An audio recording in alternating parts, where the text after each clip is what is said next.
പണ്ടത്തെ അമ്മമാരൊക്കെ പെട്ടെന്നുണ്ടാക്കി തരുന്ന ഒന്നല്ലേ മൈദ ദോശ, അല്ലെങ്കിൽ ഗോതമ്പ് ദോശ, അല്ലെങ്കിൽ മൈദ അട, ഇലയട, അങ്ങനെയുള്ള കാര്യങ്ങളൊക്കെ. പക്ഷേ ഇന്നത്തെ കാലത്തെ കുട്ടികൾക്ക് അതൊക്കെ ഉണ്ടാക്കി കൊടുത്താൽ അവരൊട്ടും കഴിക്കത്തില്ല. പിന്നെ എന്തെങ്കിലുമൊക്കെ വെറൈറ്റി ആയിട്ട് തന്നെ ഉണ്ടാക്കണം.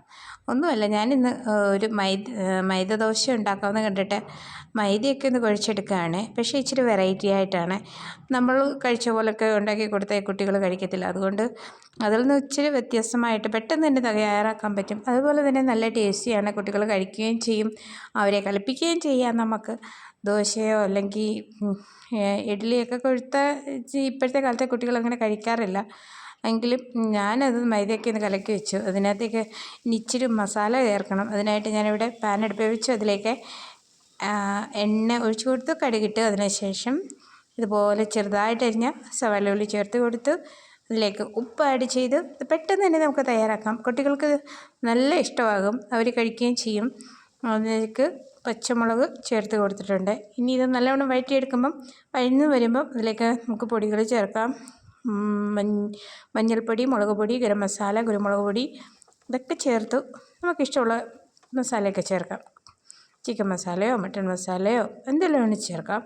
ഞാനിവിടെ ഗരം മസാല അല്പം മാത്രം ചേർത്ത് ഇതിലേക്ക് ഇനി മുട്ട പൊട്ടിച്ചൊഴിച്ച് കൊടുക്കുക ആവശ്യത്തിന്. ഞാനിവിടെ 3 മുട്ട എടുത്തിട്ടുണ്ട്. ഇതിനി ഒന്ന് നല്ലവണ്ണം വഴറ്റിയെടുക്കണം. മുട്ടയൊക്കെ ഒന്ന് നല്ല വെള്ളം ഒന്ന് മാറി കിട്ടണം. നമ്മൾ ബുർജി ഉണ്ടാക്കും, തക്കാളിക്ക ചേർത്തില്ല എന്ന് മാത്രമേ ഉള്ളൂ. തക്കാളിക്ക ഇതിനകത്ത് ചേർക്കുന്നത് കൊള്ളില്ല. ഇഷ്ടമുള്ളവർക്ക് ചേർക്കാം, പക്ഷേ ഞാനിവിടെ ചേർത്തിട്ടില്ല. ഇങ്ങനെ ഇതൊന്ന് ഡ്രൈ ആയിട്ട് എടുത്തു. ഇനി നമുക്ക് ദോശ ചുടണം. മൈദ ആദ്യം കലക്കി വെച്ചല്ലോ, മൈദയുടെ സ്ഥാനത്ത് ഗോതമ്പ് എടുക്കാം. ഞാൻ ഇനി ഇത് ദോശ ചുടണം. നോൺ സ്റ്റിക്കിൻ്റെ പാത്രം ഉണ്ടെങ്കിൽ അതാണ് നല്ലത്. പക്ഷേ ഞാനിവിടെ എടുത്തിരിക്കുന്നത് തവയാണ്.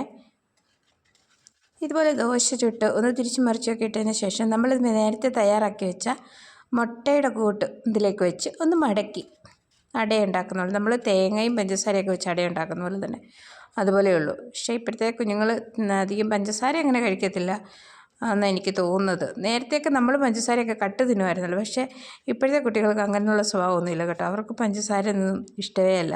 പിന്നെ അവർക്ക് ഇങ്ങനെയുള്ള എരിവുള്ള കാര്യങ്ങളും ചൈനീസ് ഐറ്റംസും അങ്ങനെയൊക്കെയുള്ള ഫുഡല്ലേ അവർക്കിഷ്ടം. അന്നേരം ഇതുപോലെയൊക്കെ ഉണ്ടാക്കി കൊടുത്താൽ അവർ തീർച്ചയായിട്ടും കഴിക്കും. ഞാനിവിടെ ഒന്ന് മടക്കിയെടുത്ത് പിന്നെ അതൊന്ന് കഴിച്ചാൽ മതി.